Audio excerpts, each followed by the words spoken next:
Hello, everybody, and welcome into the Pigskin Project YouTube channel. I am Matt Hartman, and today everything you need for NFL Week 2 is here in this preview episode. It was originally going to be me and Ben, but Ryan ended up joining us midway through, and he was on his phone for a little bit, and then towards the Pick'em time came, he was at his original stomping grounds, whatever. But overall, whatever you want. You got games of the week, we got that. You want to make some bets, we got that. You want us to pick all 16 games this weekend, you got that. And so stick around till the end. And if you want to see these live, I always say live Wednesday, 9:30 Eastern, 8:30 Central on this very YouTube channel. So if you want to get ahead of everybody and see these before the YouTube eye does, well, technically not the YouTube eye, but you get what I'm saying. Let's get you into the video. Get into games of the week. NFL Week 2 is here. So let's start with Thursday night football. Commanders at Packers in Lambeau Field. Ben, what do you got? Well, first off, I know Ryan isn't really here to defend himself. I'm taking like a little mini victory lap before I let you take your gigantic Olympic size victory lap with this Packers. Again, if you guys are coming from previous seasons, we usually do a recap, but Matt put out an excellent recap on Yep. Sunday night after everything that had happened. So expect those to come out. So if you guys want to know more information about that, go watch that video. But regardless, the Packers offense in general looked very, very, very, very good. And if they can continue to look that good, they're going to be a hard team to stop when you have a guy like Micah Parsons coming off the edge, just like he did against the Lions.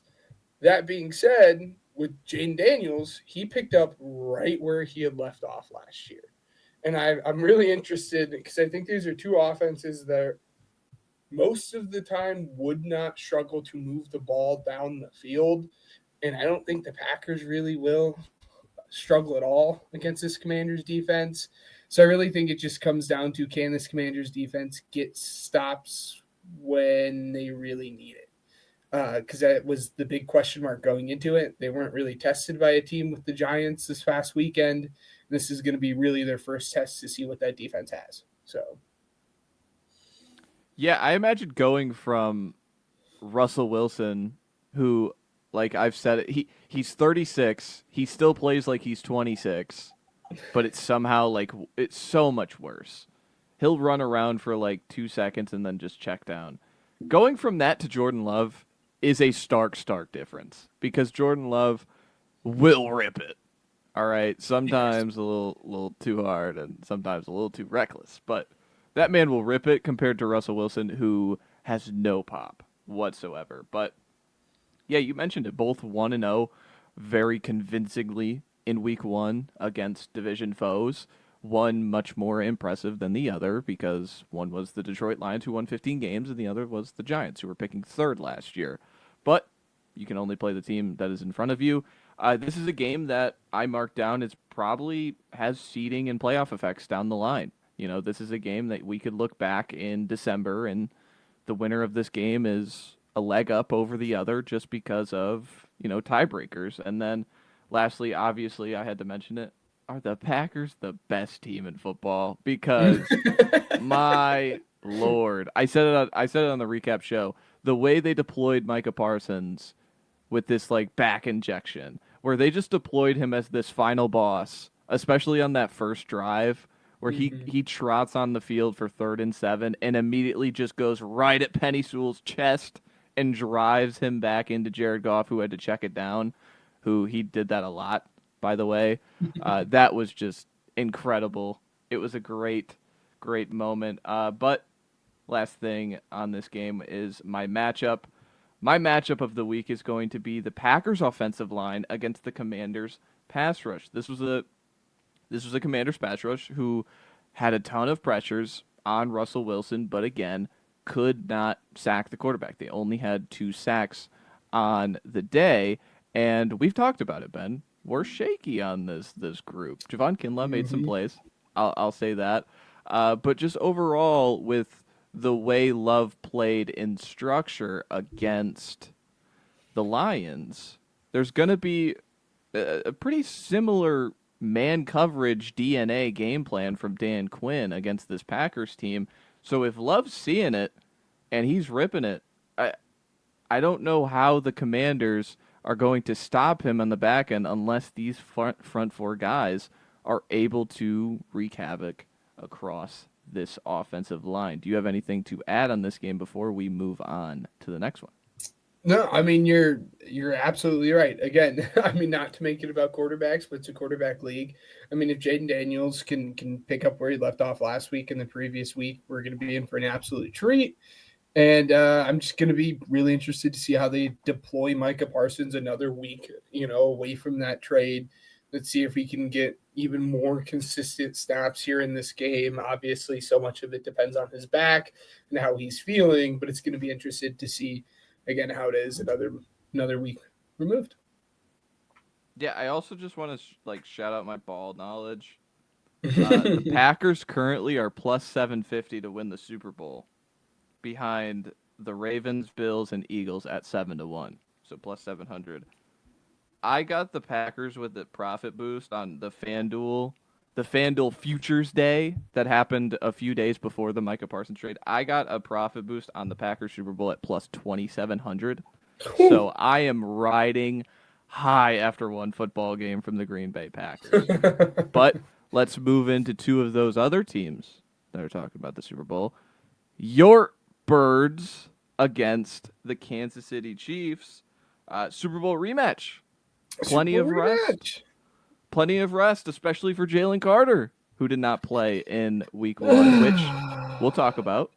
And then the status on Xavier Worthy, still not practicing this Wednesday. Again, you'll find out as the week goes on if he was able to lock a limited practice in the next 3 days, or next 2 days at this point. He's got a shot to play, but if he cannot play, are we going to see Hollywood Brown? At one time, I turned to you when we were sitting watching this game. Marquise Brown at one point had 8 catches for 38 yards. And if he didn't catch that 40-yard explosive pass from Mahomes late in this game, that stat line does not look great. And so if Worthy is down, that is likely where they have to turn. But what do you have to add?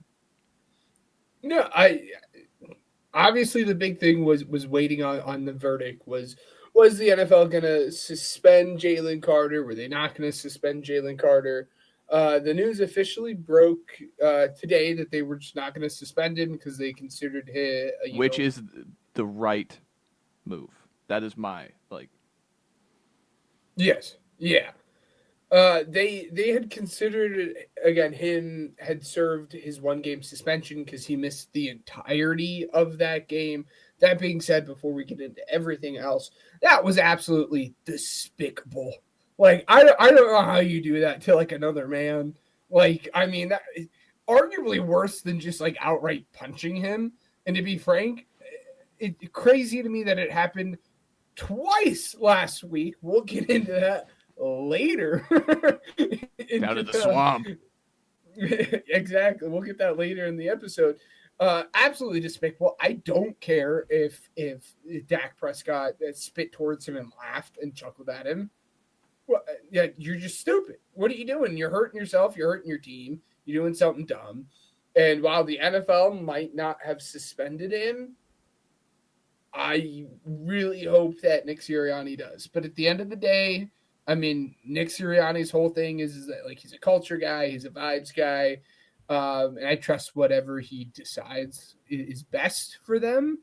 But we still haven't necessarily ruled out him being at least suspended for the first quarter or half or something. This is something they've done before. They've sat him for an entire quarter against the Falcons last year for missing a team practice. So that's up in the air and we'll see it. But that's going to play a huge impact on this game, depending on whether or not he plays or doesn't.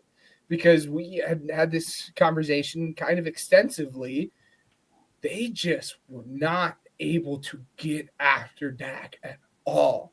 That pass rush was abysmal. Given you go out, you sign Zadarius Smith, you do it after week 1, so his contract's not fully guaranteed, which is nice. But without Jalen Carter, that pass rush was awful.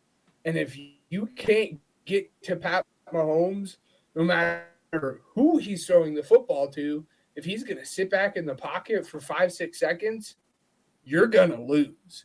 So it's going to be really interesting. And that's really the main thing I'm worried about more than anything is whether he plays or doesn't play. Regardless, will they be able to get pressure on him? And that's really, I think, going to be the key to the game for the Eagles. If you can get pressure on him, I think you're in a good spot to hopefully win it just like you did during the Super Bowl last year. That was kind of the big thing. You were able to get pressure on him with 4 guys, drop everyone else back in coverage. Let's see if you can do it again. But your thoughts? Yeah, absolutely. I mean, that was the banner flying. I mean, it was every football nerd was throwing up like this team dominated Mahomes like no other team has ever done. Oh, by the way, never blitzed once. And like we've, Milton Williams is on a different team. Josh Sweat is on a different team. Jalen Carter is, is he down a half? So the core principles of how to beat Kansas City, like Philly is much less, kind of structured to do so now, but still have that opportunity as Ben is gone. Uh-oh. But let's get into my matchup because the show must go on. Spags versus Jalen Hurts and versus it was a matchup in the Super Bowl that didn't come to fruition because of a major blowout. But what is Spags like? Does Spags really, really press the issue and get Hurts in unfavorable downs and distances to force him to make throws? That's the biggest question to me. I assume that's the game plan. Like, let's stop Barkley and we can handle Hurts because Jalen Hurts throwing the football on Thursday night was not electric. Everybody was really pointing out that passing chart, but he was phenomenal scrambling. He looked like Mahomes scrambling. So, again, like, I think that this comes down to, you mentioned the Philly defense against the Kansas City offense. I'm mentioning the Kansas City defense against the Philly offense because if Worthy is down, this is going to become a 2024 Chiefs game, and it's going to be a race to 20. And the Chiefs know how to win those games. Couldn't win it against the Chargers because, of course, the Chargers scored 27 points. And Ryan is here. Everybody, welcome Ryan. But he is muted. I'm back. I'm here. Oh, So, ladies and gentlemen, thank you for being patient with me. I know the guys have kept you guys good company and everything. We're on the road right now. I had the privilege to see my little sister, who's a freshman in high school, get asked to homecoming tonight, and she said yes, ladies and gentlemen. So, very cool. So we're talking Eagles and Chiefs, right? This is going to be a fun one. I don't know exactly what points you guys have made yet, but all I got to say is, I mean, the neither one of these teams really met my expectations for either one of them for week 1. That's my first initial thoughts, I would say. The Chiefs, I mean, against the Chargers, obviously losing Worthy early on kind of was a bummer. But, I mean, the Eagles against, a Micah Parsons-less Cowboys team was kind of rough. And then obviously you lose Jalen Carter, which is a massive piece of that defense. I guess, my first take, I guess, is that the Eagles are ridiculously lucky that they didn't lose him for more due to a suspension. So, but yeah, I don't know. It's going to be a really fun one. This is like probably my second or third most anticipated matchup of the week. So, also not to completely derail the podcast and all of its, glory, but Ben, I'm going to have you read my predictions out to everybody, and I'm going to explain why, because obviously I'm driving and I can't read that. So. Yep. When we work our way over, I got Ryan's predictions. I'll read it off to you guys. It'll be great. Kind of the last point, before we move on, unless Matt has anything else to say. Again, given it's no excuse, but we had seen it across all levels of play of football, whether that was NFL Thursday night, whether that was college on Saturday night, whether that was NFL on Sunday. These rain delays have a Oh, major effect on these games, and for fans too. It's awful, and I understand why you have to do it, but I mean the stark difference between what that game was prior to the rain delay for the Eagles and Chiefs and how it ended up was awful. A point wasn't scored after the rain delay for the final 8 minutes, and then in the third quarter. So rain delay on, not a single point was scored in that game. And those rain delays really have a huge impact. And it was funny because during that Eagles Cowboys broadcast, they like panned to Trayvon Diggs like walking around the tunnels, eating like a cold cut. And it just absolutely sucks the mood out of all of these games because of stuff like that. But yeah, again, it's going to be interesting. Super Bowl rematch. Me and Matt are both in agreement there. It really just comes down to defensively and who can put the other quarterback in some tricky, tough situations here. and that Yeah. lastly, what happens if the Chiefs start 0-2? Is the Oh, sky God. falling in Kansas City? Like after going 15-1 a year ago with Patrick Mahomes at the starter, they lose 2 games in 2 weeks to start the season. That'd be interesting. I would love to see Mahomes try and climb out of that hole. Let's get on to the main noon slate game. Mhm. Bears-Lions. Ryan's Bears against the Oh, man. Detroit Lions. 2 0-1 division teams. So one of these two teams has to start 0-2 in the division. Uh-oh. Ben Johnson's homecoming to Detroit this time as the visitor.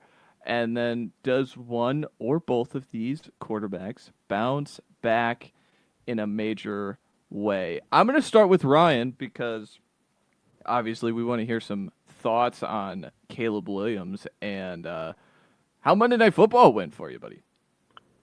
Matt, I love you for bringing me in here a little bit earlier for that, because I was suffering that first night, and I don't think I'm really happy that I gave it a night to like fully process what that game was, because I don't feel like I gave it a proper analysis. I'm not in the right headspace. Everybody knows that I'm a crazy Bears fan and I'm a vibes guy. And if the vibes are bad, then my thinking isn't great.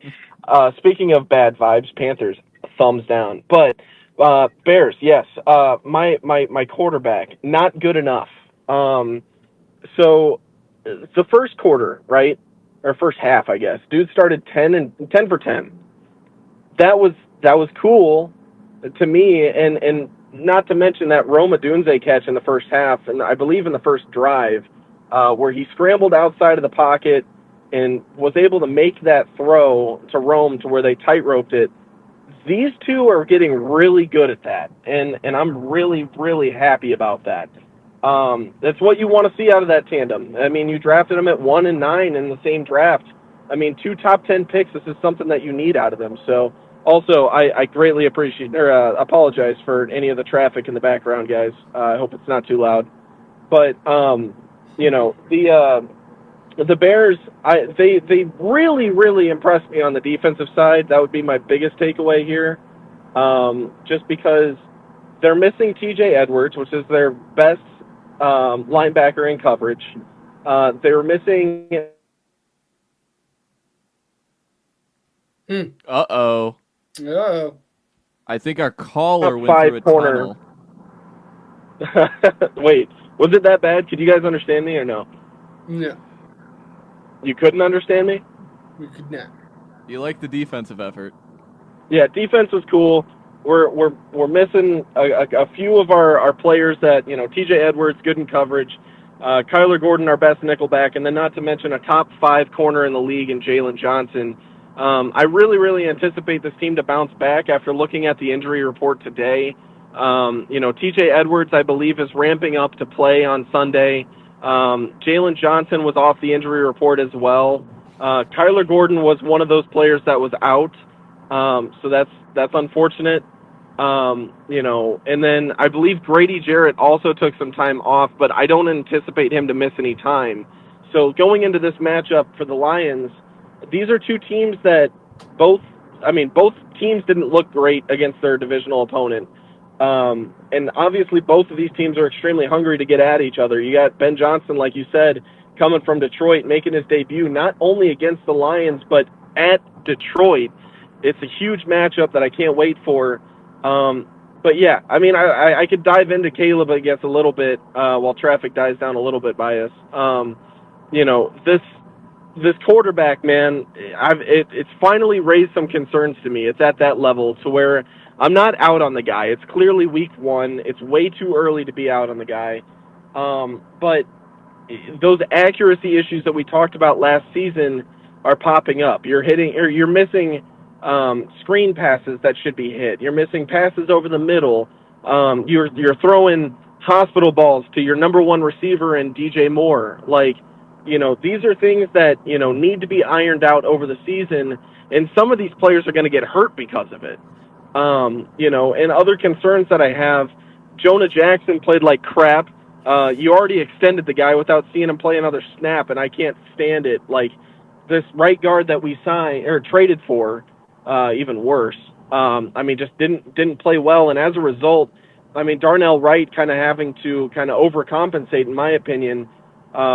It just didn't look good, and obviously you need some of that. But the problem with that is not just the fact that they didn't perform well in that game, but also the fact of the matter is they didn't perform well during the preseason or training camp as well. So knowing that this has been a problem for months now, and it still isn't getting ironed out, is definitely something worth noting, especially against this Lions team that's going to be very disciplined going into this one.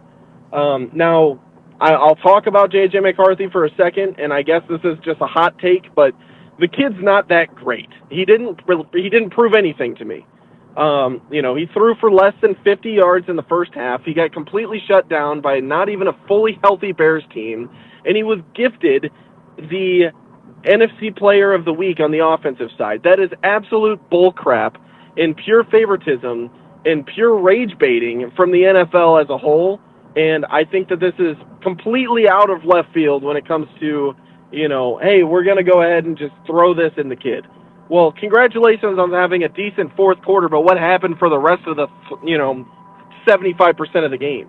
When you factor in that the kid had, less than 100 passing yards by the end of the third quarter, and not to mention a pick 6, but everybody's just throwing that pick 6 out of the window, despite the fact that was one of the most horrible reads I've seen all weekend.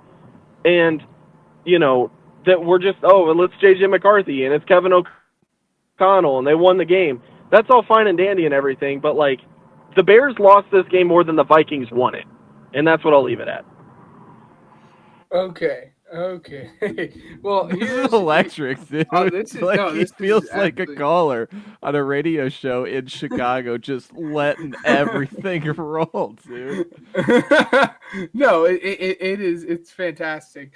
That being said, for all of the talk that people had going into the season about J.J. McCarthy and this being his rookie year because he didn't have anything, and this is, again, his pseudo-rookie year, you have to meet that with grace there, I think would be what I said.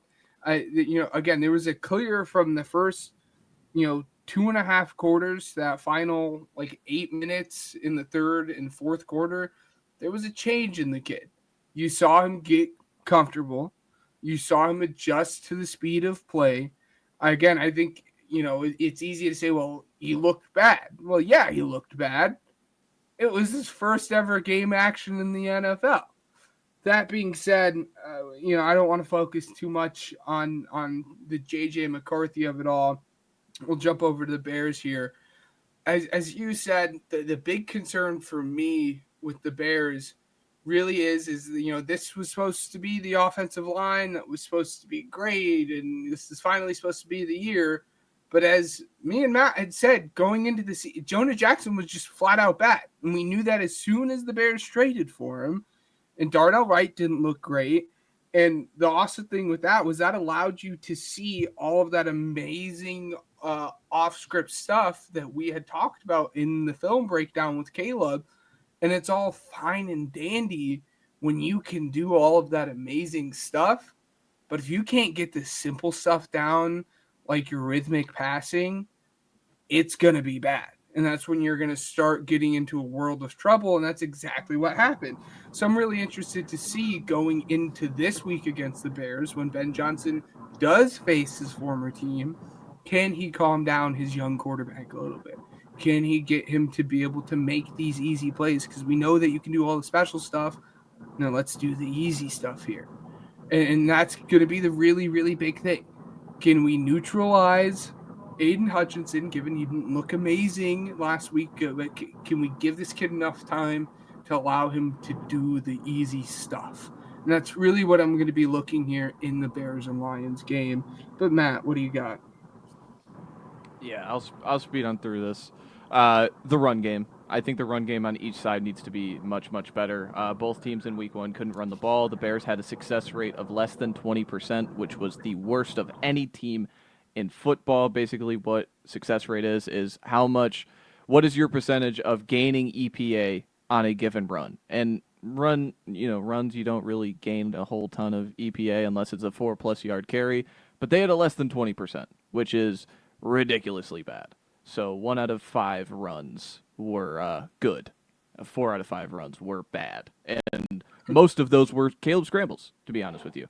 And then the Lions had a bottom 5 total rush EPA for the first time since 2022, like early in 2022. So when they started, 1-6, 1-7, I believe. So again, both both run offenses were outright bad, and both run defenses were fine, but not overwhelming enough for either side to not have success here in week 2 in running the football. But that is all for this game for now. Of course, we will pick it later in the show.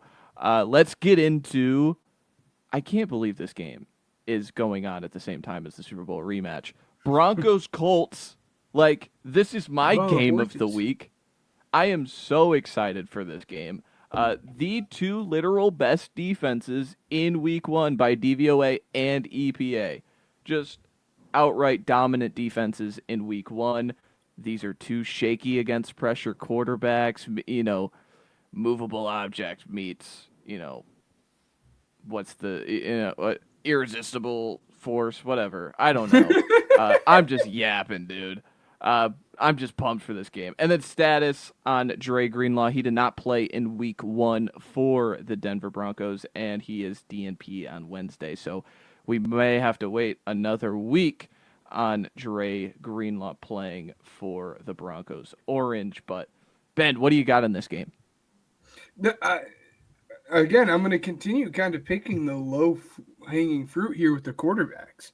I mean, we had spent the entire offseason talking about, really? Is Shane Steichen and Chris Ballard going to bet their jobs on Daniel Jones? And then he went out week 1 and just silenced everyone. It's amazing what you do when you get those Giants players outside of New York. But, I mean, can Daniel Jones play half as well as what he did? Because you cannot expect Daniel Jones to play like that each and every week. But the thing is with the talent around the Colts roster, you don't need him to play like that every week. You just need him to be a stable, consistent force. But the thing is, that's going to be really, really difficult when you are playing against this Broncos defense. Yep. And it's going to be really, really interesting to see if Nick Bonito can really get pressure on this guy. See if Daniel Jones can actually have success throwing against this defense. And then vice versa. I mean, the Colts defense, as you said, went out and pitched a shutout game against Tua. And they looked great. You're not going to get Latu picking off the football many times this year. That sure wasn't on my bingo card. But can that defense just play, just like I talked about with Daniel Jones, at a sustainable level? You don't need them to play this top-ranked defense. You just need them to be average. You just need them to be all right. So it'll be really interesting to see if the Colts can at least sustain a little bit, because they don't have to play the way they did. If they can just keep up at a middle echelon, above average, what they showed out against Miami. And I think if they can do that in this game, they really do have a shot against these Broncos. And then Bo Nix, let's see what you got. Just gonna be fun. I don't want to say the jury's still out on Bo Nix. He had a great rookie year. The jury's still out on Bo Nix. But the jury's still out on Bo Nix. So, but that's again, kind of my analysis on the Colts there. For me, Brian? I mean, you pretty much hit it. You pretty much hit it on the nail here. I mean, I mean, the Colts definitely, exceeded every expectation that I had. And for that reason, Ben, I mean, you took the words out of my mouth. I'm going to use this time to kind of talk about at least a little bit. Like, guys, is it time to hit the panic button in Miami yet? Like, Mike McDaniel. Whoa. Oh. I predict. Whoa. You there? So, yeah, I'm just saying. Oh, did I lose you? I'm sorry, guys. Are we good? Yeah. Hello? We're good? We're good? Okay. It looks like we. Here, it looks hold like on a the minute. caller from Hold this Chicago is back on the line. The Angry Bears fan is non-existent, apparently. Listen, I'll be home in like 10 minutes. Give me 15. I'll be on the podcast on my computer with the normal setup. How's that sound? Yeah. You got it, brother. All right. I'll be home soon. Yeah, that was the universe smiting him for trying to this beautiful matchup of Broncos Colts to use his breath on the Miami Dolphins. All right, exactly that's what that was. The universe was smiting him.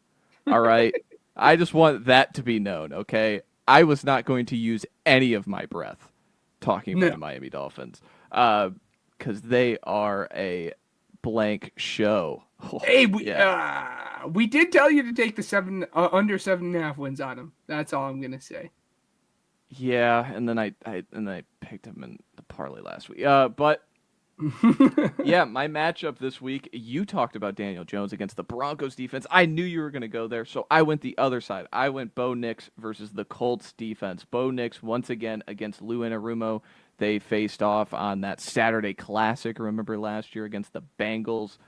Bo Nix had that monster throw to Marvin Mims, and then he had that crazy throw at the end of the game to tie it up. Like, it was a masterclass of these explosive plays for Bo Nix. This time, Lou Anarumo's got some back-end talent. They signed Cam Bynum, who had a pick in his first game. They have Charvarius Ward, who can kind of, is the exact body type you want to throw at a guy like Cortland Sutton. So, interested to see what he does on the back end. And then, does Lou Anarumo get a little bit out of his comfort zone and heat up the shaky quarterback under pressure? As I mentioned before, week 1, Bo Nix against the Tennessee Titans under pressure, 2 for 7, 30 yards, 2 interceptions.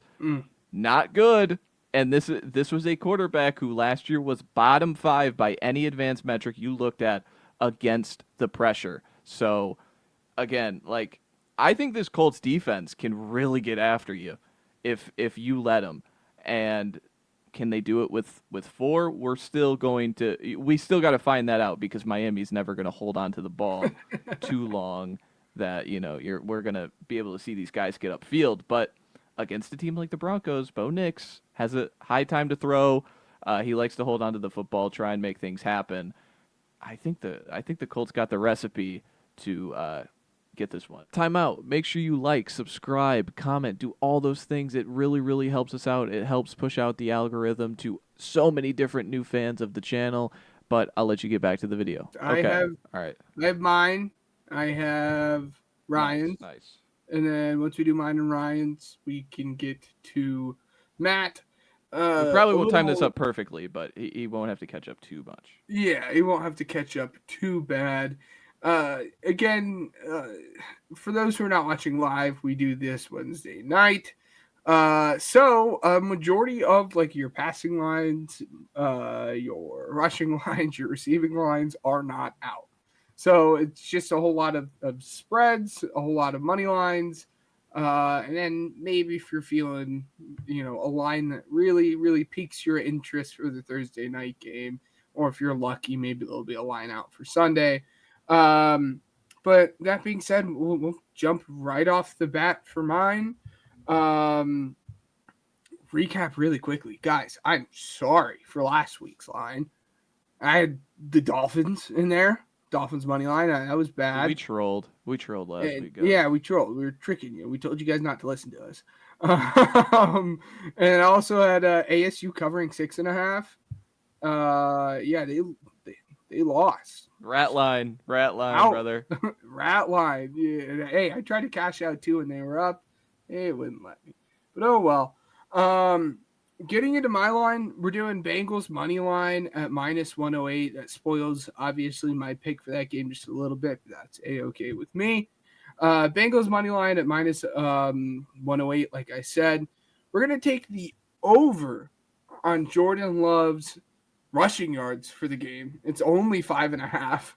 That seems kind of free, and that's -103.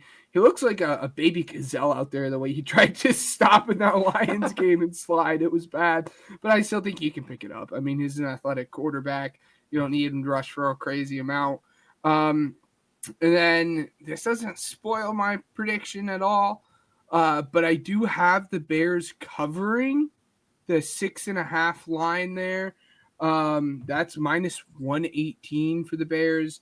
That puts your overall parlay payout at +408. So you put $10. The total payout there is going to be $50 roughly, $50.80. So if you're feeling, feisty and want to follow me, you can absolutely do that. I have Ryan's pigskin payout for you guys as well. Again, there's not the odds on his yet because he just did a straight touchdown parlay line, none of which are involving the Thursday night game. He had CeeDee Lamb touchdown, Zach Charbonnet touchdown, Jahmyr Gibbs touchdown, and Jalen Hurts touchdown. So all of them anytime touchdown score. Again, I'd assume every single one of those individual lines would be within negative odds on their own, maybe outside of the Zach Charbonnet line. But I mean, Zach Charbonnet even got some, more run than what people had expected. But that is his pigskin payout. Like I said, the odds aren't out, so I can't give you the total payout on what that would be. But Matt, are we done cooking, or are we still in the kitchen? Yeah, we're gonna play light, chat. There's only a few plays I like. Browns +14.5 alt spread from 11.5. If you remember the spot last year, the Ravens lost to a Gardner Minshew Raiders team at home. So don't look at the teams, don't look at the elements and go, oh no, this is the Ravens, they're too good. The Ravens are looking to win by 1 point and 1 point only. And I think if you can move that up to +14.5, which is -172, I think it's pretty valuable to kind of tease that in there because Flacco's going to air it out and he's going to keep that game close. Next, we got Pittsburgh Steelers money line at home against Seattle. I didn't like the Seahawks offense. Really didn't. I think it was a very funnel game to JSN, and everybody else is kind of working in the kinks. I think the Steelers know exactly what they are. And the Rodgers game was weird. Like I said on the podcast, he was fine. He was okay. He wasn't like 250 yards, 4 touchdowns, no interceptions good, as his stat line said. But he worked within the offense. I think he understands some of the concepts, and just like he did with LaFleur early in the Packers' tenure, he's going to ease himself into the offense and still do some of his things where he sees off coverage and throws the slant to DK Metcalf, which he did late in that game against New York. But I have them beating the Seattle Seahawks. And then lastly, Broncos Colts under 46.5. Let's alt that under a little bit to kind of tease that with the Cleveland Browns alt spread. I just don't know how these quarterbacks are going to score. I like their skill groups. I think this could be a real grinded out 17-16 football game. Especially like I think the first half could really fly by because these two teams are just trying to feel out what the the defensive style kind of is. Is it a super pressure packed game where everybody's sending 5 on 3rd and 6, or is it a game where kind of like Brian Flores against Caleb Williams in the first quarter and a half, it was just vanilla, just a lot of vanilla coverage, show see it, read it, kind of things like that, and the clock just kind of ticks and ticks and ticks on by. So that's what I had. Only plus 301 this week. Nothing crazy, but it's something to have you invested in some games that maybe you wouldn't have invested in already. Well, all I'm saying here, Matt, is I don't know if you can remember to last Saturday, but what happened the last time you said, I don't know how this team is going to score? We'll get into what I'm referencing there in College Corner with one specific team, but I just I thought I should throw that one out. They just ran away with it. Got a good chuckle from that one. It was awful. It was really, really bad. But Mensa! Again, we'll save that for. Let's get into Pick'em. Yes. All right. Yes. Pigskin Pick'em. What did you go? Let me find it in our chat, right? Yes. So I do have everyone's records written down. Okay, you could do. Be All wrong, right. but I think I have mine. I'm pretty sure I'm correct based off of Ryan's calculations after the midday slate. I think I was able to get everything right. We'll start out with Matt. We're doing what only if the Saints could do this. Matt went 500. He went 8-8.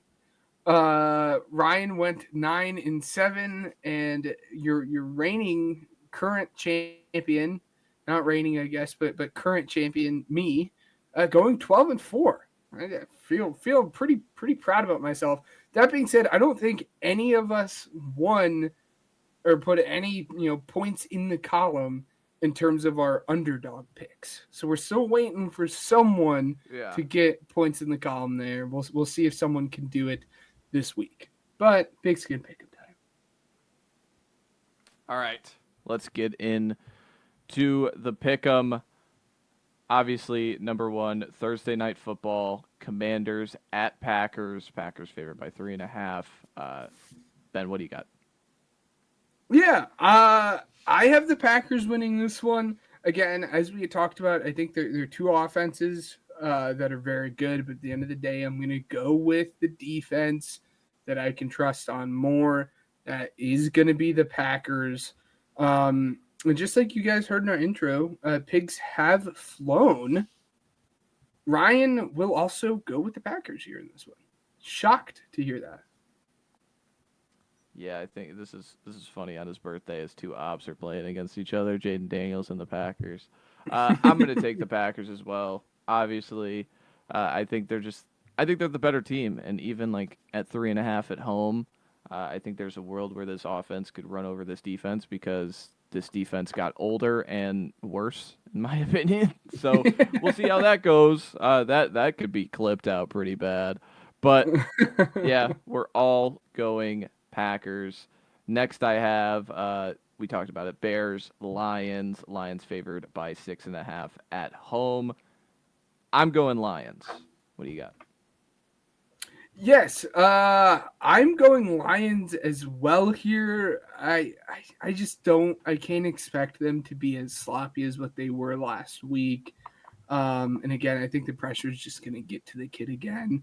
That being said, I mean, what other team would? Oh, he's back. What other team would Ryan go with other than the Bears? This is his upset team, and I will let him take it away. Yeah, I just don't think the Lions have it. I don't know. Excellent. And we're getting back our defense as far as two at least of the players that are really good on that defense. I think the O-line needs to be more disciplined, and I think Caleb needs to just be better. I don't know. It's one thing that I didn't mention as the Chicago caller was, This passing game was schemed up so well. And, Ben Johnson, I think, did a good job. I think we could have ran the ball a little bit more, and I think he agrees, according to the press conferences. And it's going to be interesting to see what they do with it because, Swift was not good at all. But I believe in it. I do believe in it, and that's why I'm going with the Bears as my upset of the week.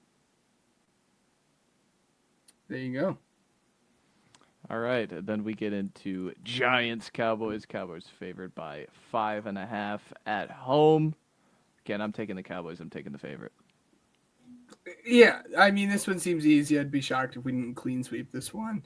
Famous last words when I said this one. I love that it took 1 week. I love that it took 1 week for Brian Daboll to have to come out and say, yeah, Russ is still our guy. It took 1 week. I wonder. I wonder how many more football games he can get away with doing that. But we'll see. We'll see after this week if they still plan on doing that. Rumors are ownership is meeting with him to already try to convince him to start Jackson Dart, but we'll see where that train goes. But again, easy pick here for me. I think it's the Cowboys. Yeah, I think it's the Cowboys too. For not having Micah Parsons, this Cowboys defense kind of held its own against the Eagles, at least stayed competitive, and the Giants just look awful, man. 0% man coverage call by Matt Eberflus in week 1. Are you surprised at all? Are you surprised? No, Devontae Smith and A.J. Brown combined for 4 catches and 30 yards. So, no explosive plays, and they got 1 to Dotson, right? So, it wasn't bad. What we got next? Bills, Jets at MetLife. The Bills are favored by 6.5. Jets looked pretty good. How about that guy under center? I'm going to take the Bills. I think, again, I really want to take the Jets again. I'm itching to take the Jets again here just because of that Bills secondary really makes me worried, and I think Justin Fields is back. But we're taking the Bills. Jets plus 6.5. Are you telling me that $140 for my Justin Fields helmet was actually reasonable to spend? Am I about to make profit by selling it? Who knows? Ben, go for it. Yeah, hey, not as long as there's still that Bears logo slapped on the side of it.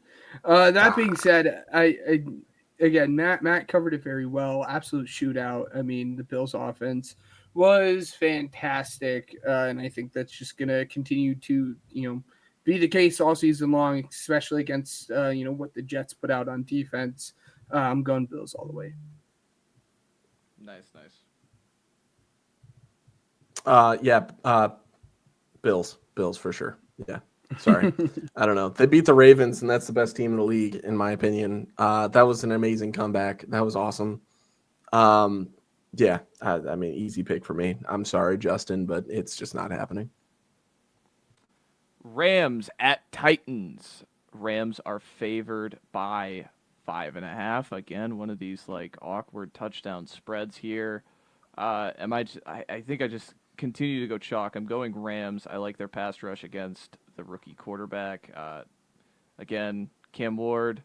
It's going to take some time because he did a lot of drifting. He got sacked out of field goal range twice in that game. They didn't score a touchdown, but man, the highs were pretty cool. He made some good throws, and the Titans kind of sold him, but we're going to take the Rams, go chalk again.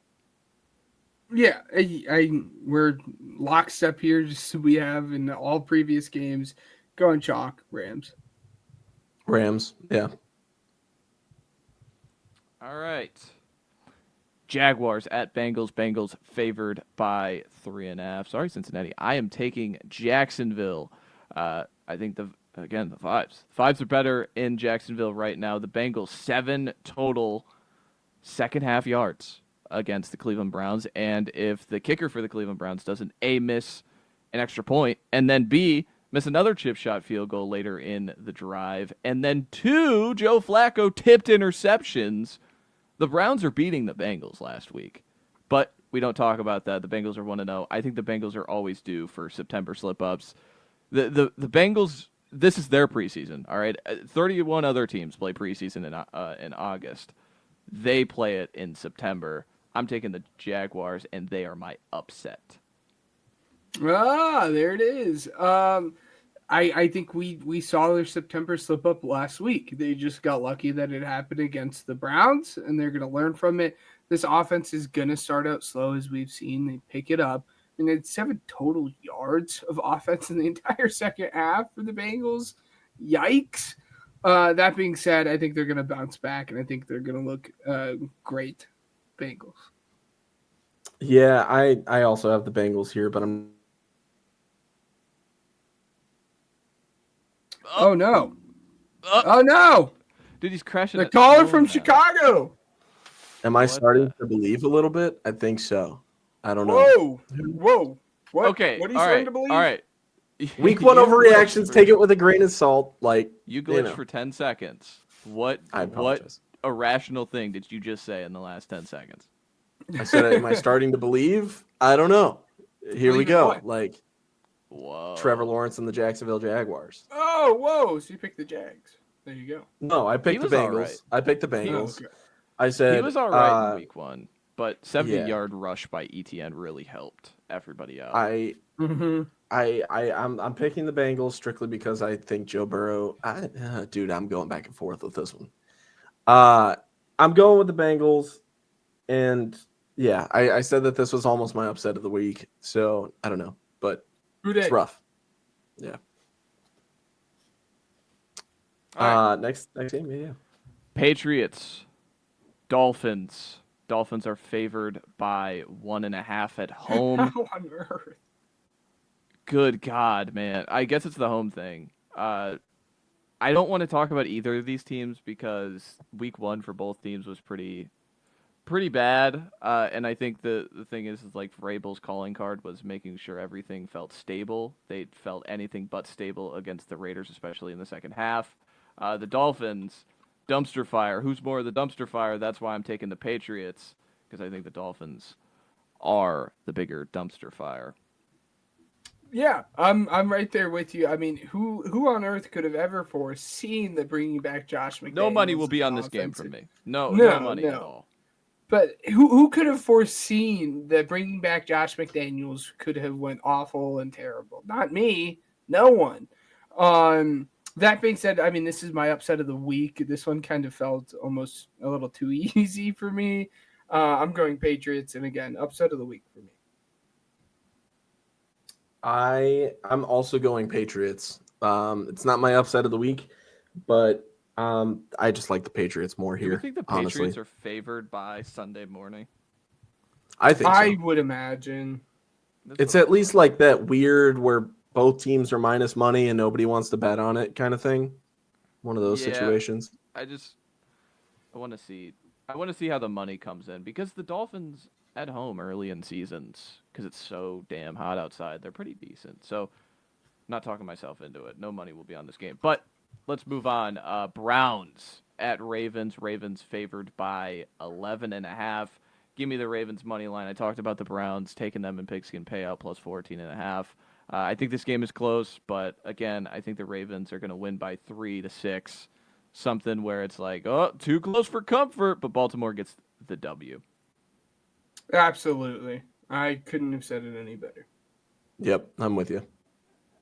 Yeah, I thought that one was pretty easy. Seahawks at Steelers. Steelers favored by 2.5. The over-under is one of the only, I think the only over-under that is under 40 points. Man, I again, I'm taking Steelers money line as I did in payout, so obviously, but this could be a funky game, guys. This could be a funky game.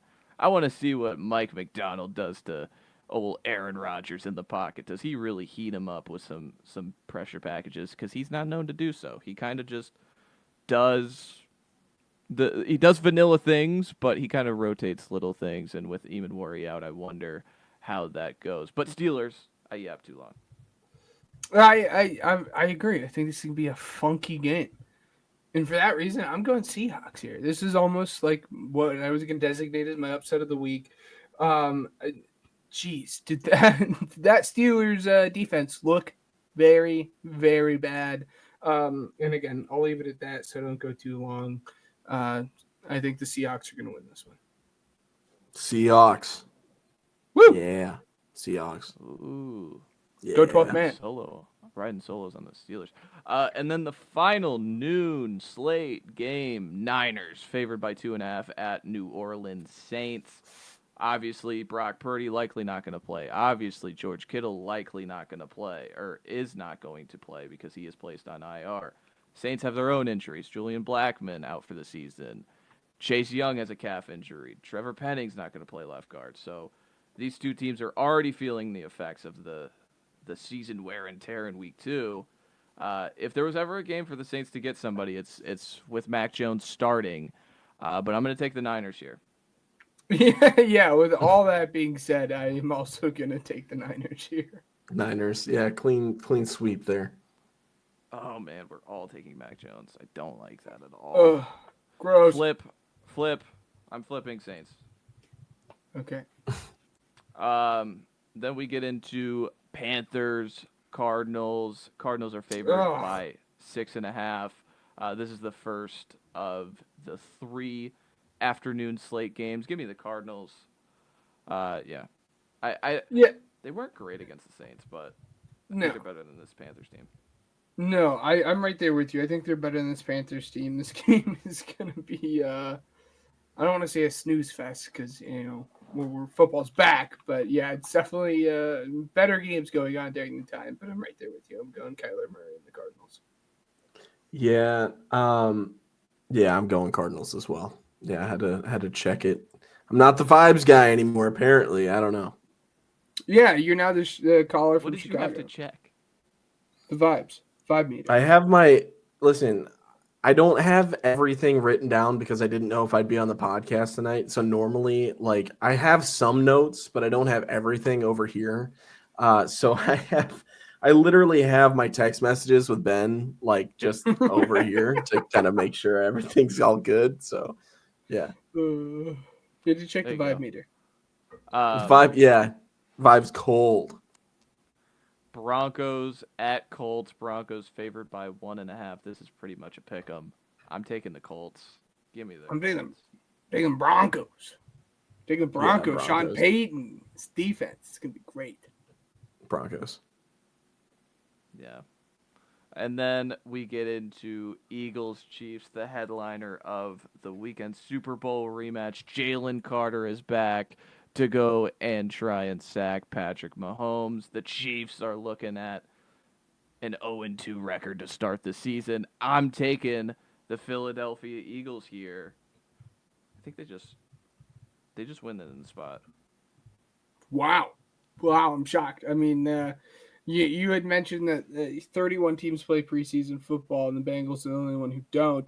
I'd like to say 30 teams play preseason football, and the Bengals and Eagles don't. I think that's why they looked as sloppy as what they did.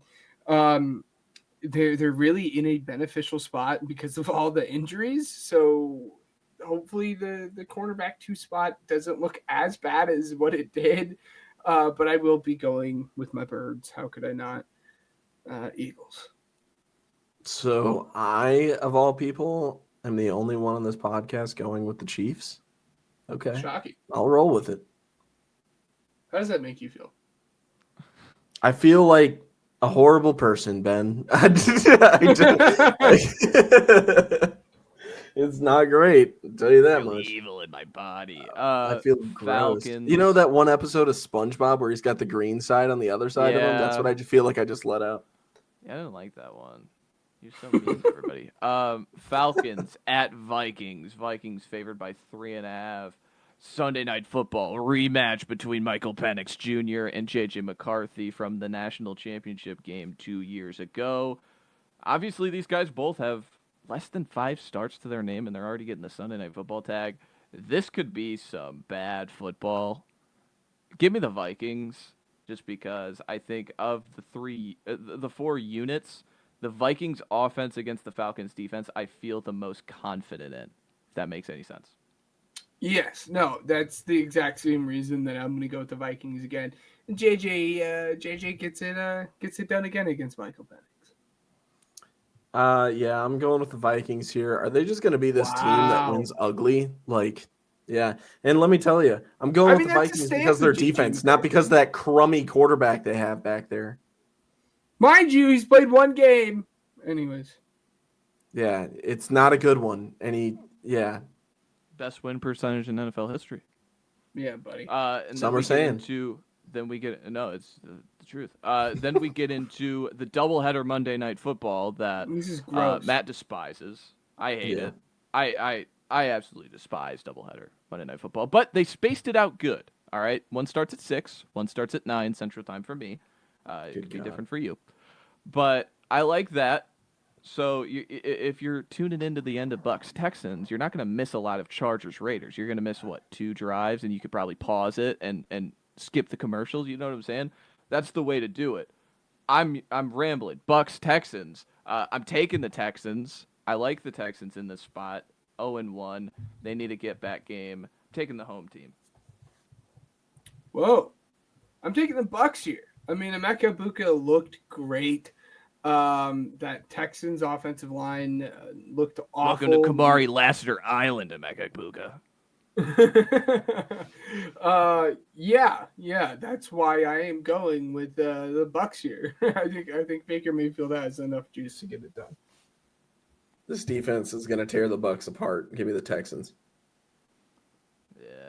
Yeah. And then we go, lastly, Chargers at Raiders. Super late Monday Night Football game. You guys go first. I'm Wow, going I wanna Chargers. go. This is a disgusting start time. Who's watching football until midnight on a Monday? Me. Me. I will be. Yeah, absolutely, I will be. We're sickos. We're about that life. Yeah, Chargers by a million. There's a lot of these spreads that I'm like, dude, this is crazy. Like, I don't know. Yeah, the noon slate. The noon slate has a ton of them. Let's not Chargers by a million this. You guys poo-pooed me when I said the Raiders were going to be better. I told everyone the Raiders were going to be better this year. You wrote me off. I'm right back. All that being said, we're riding with Jim and the Chargers here. I think the Chargers get this one done. Okay, that's what I wanted to hear. I wanted to hear you guys both take Chargers so I could take Raiders. No, you liked that, didn't you? You set us up, you scumbag. I'm riding with Gino, man. There was a stat before the Sunday night. I read it on the recap show. There was only one team going into the Bills, Ravens game, which I assume either one of those teams matched it, that had over 5 explosive completions, which is 20-plus yards. It was the Raiders. They had 9. 2 of them were to Dante Thornton. Dante Thornton. They couldn't run the ball at all with Genti in game 1. That's only going to go up. They're at home, so let's take the Raiders. Let's ride. I'm so excited to be so wrong on this team because I'm gonna have this offense. It's gonna be great. I'm excited for it.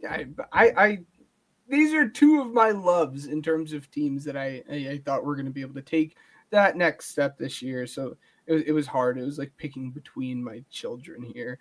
Hopefully you enjoyed that video. We really appreciate you clicking on this video. Make sure to like and subscribe. That always helps us out. And remember, check out our links in the description. And Wednesdays, 9:30 Eastern, 8:30 Central Time, live over here, talking ball, interacting with the chat, having some fun. So you wouldn't want to miss that. But that's all for me. And until next time, roll that outro.